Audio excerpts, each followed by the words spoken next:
नमस्कार, मैं हूं आपके साथ दीपक भदौरिया। रुक करते हैं खबरों की ओर। रायपुर से बड़ी खबर। केंद्रीय मंत्री अमित शाह के छत्तीसगढ़ दौरे का आज दूसरे दिन जवानों से कर रहे हैं मुलाकात। एंटी नक्सल ऑपरेशन की सफलता पर करेंगे सम्मानित।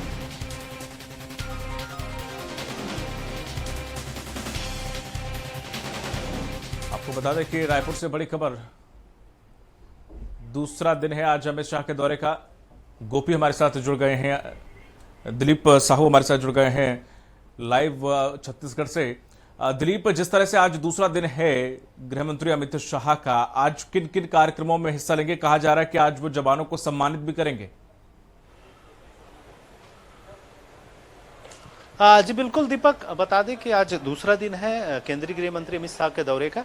हालांकि वे नारायणपुर जाने वाले थे, लेकिन मौसम की वजह से या दूसरे कारणों की वजह से नारायणपुर का उनका दौरा कैंसिल हुआ है।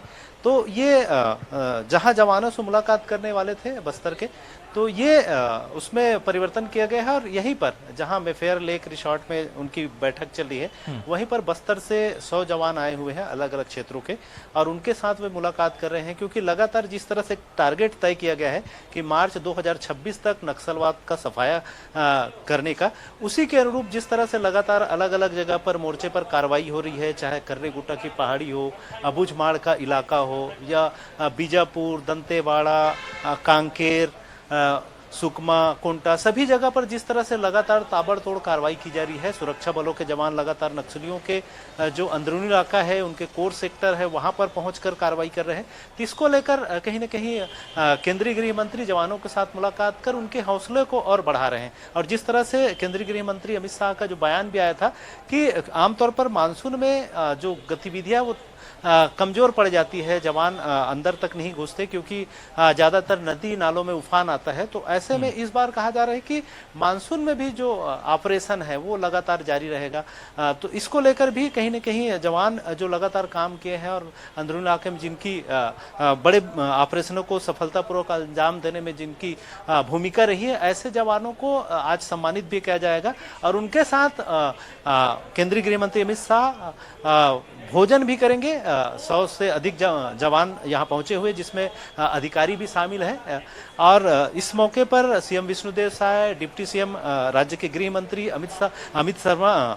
विजय शर्मा भी शामिल रहेंगे। तो इस तरह से पूरी कार्यक्रम है। और इसके बाद फिर करीब 3 बजे केंद्रीय गृह मंत्री अमित शाह रायपुर से दिल्ली के लिए रवाना हो जाएंगे। जी बिल्कुल दिलीप, जिस तरह से आपने कहा कि अभी कल भी उन्होंने स्टेटमेंट दिया था कि हम चैन से बैठने नहीं देंगे इस बरसात में भी नक्सलियों को, तो क्या इसके ऊपर कुछ रणनीति बनाई गई है कि किस तरह से किस ऑपरेशन को अंजाम दिया जाएगा? क्योंकि 2026 का अल्टीमेटम उन्होंने फिर दोहराया है। जी बिल्कुल दीपक, लगातार आमतौर पे देखा जाता है कि जब भी मानसून का समय आता है, जब बारिश बहुत ज़्यादा होती है, तो क्योंकि जंगल के इलाका है और वहाँ पर चाहे इंद्रावती नदी हो, शंखनी हो, डंखनी और जितनी छोटी छोटी नदियाँ हैं और नाले हैं, वो काफ़ी उफान पे रहते हैं। और बस्तर का 2 हिस्से में, एक तरह से इंद्रावती में जब बाढ़ आती है तो बस्तर 2 भागों में विभाजित हो जाता है, उत्तर बस्तर और दक्षिण बस्तर।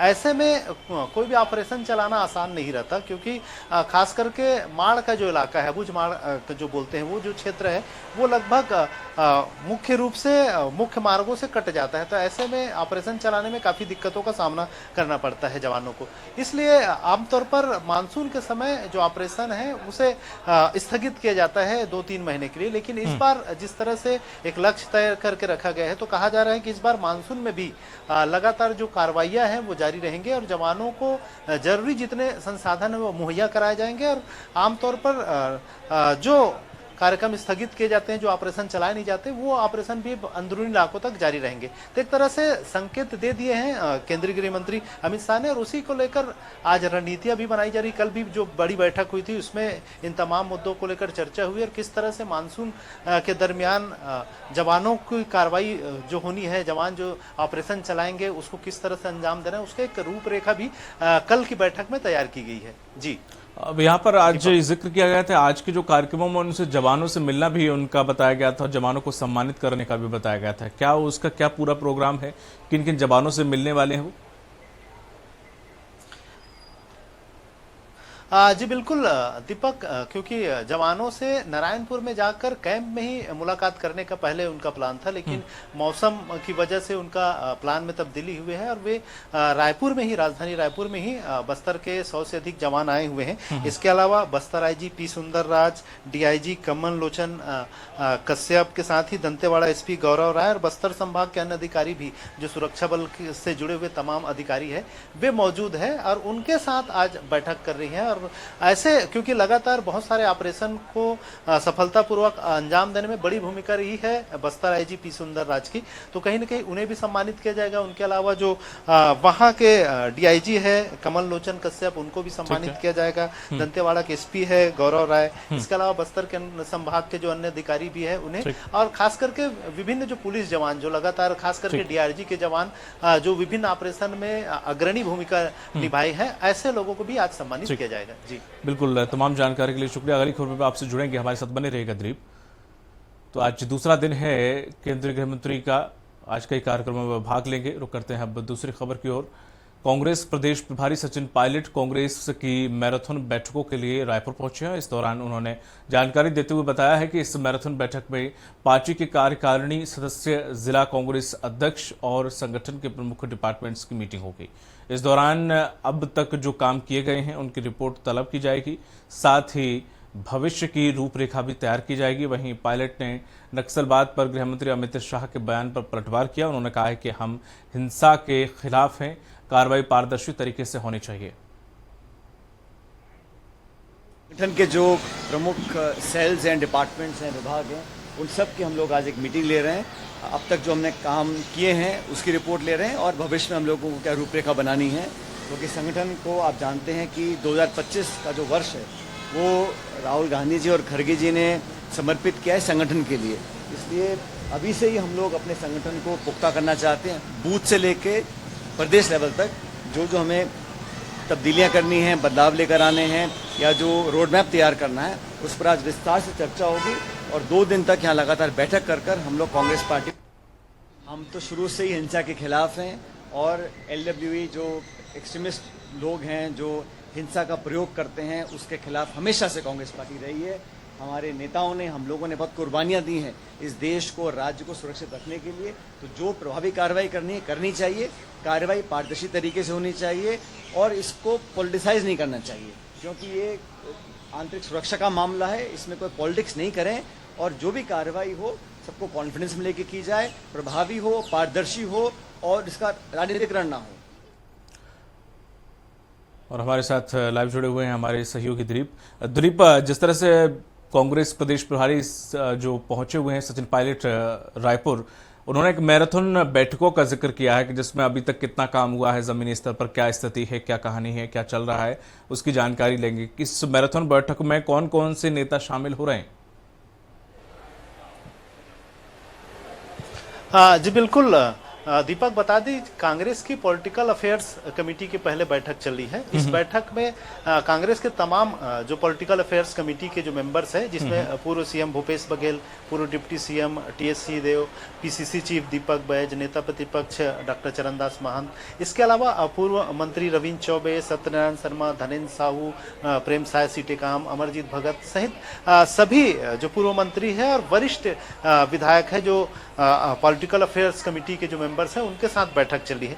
इसमें आने वाले समय में किस तरह से संगठन को और मजबूत करना है, संगठन में कार्यकारिणी सदस्य को कैसे मजबूत करना है, विभिन्न संगठनात्मक स्तर पर जो कार्रवाई होगी उसको किस तरह से अंजाम देना है, इसके अलावा आने वाले समय में जिस तरह से सरकार की जो कमियां हैं, खास करके प्रदेश सरकार की, उन कमियों को लेकर किस तरह से आंदोलन शुरू करना है, कहां कहां क्या नाकामी है, इसको लेकर खास करके कानून व्यवस्था की बात हो, चाहे अभी खाद बीज की कमी का मामला है। और क्योंकि दिन भर बैठक होने वाली है, अलग अलग कमेटियों की भी बैठक होगी, उसके बाद फिर शाम को विधायकों की भी बैठक होगी, क्योंकि मानसून सत्र भी शुरू होना है 14 जुलाई से 18 जुलाई के बीच। तो मानसून सत्र के दौरान विधानसभा सत्र के अंदर भी किस तरह से राज्य सरकार को घेरना है, इसको लेकर भी एक रणनीति बनाई जाएगी और क्या क्या मुद्दे हो सकते हैं।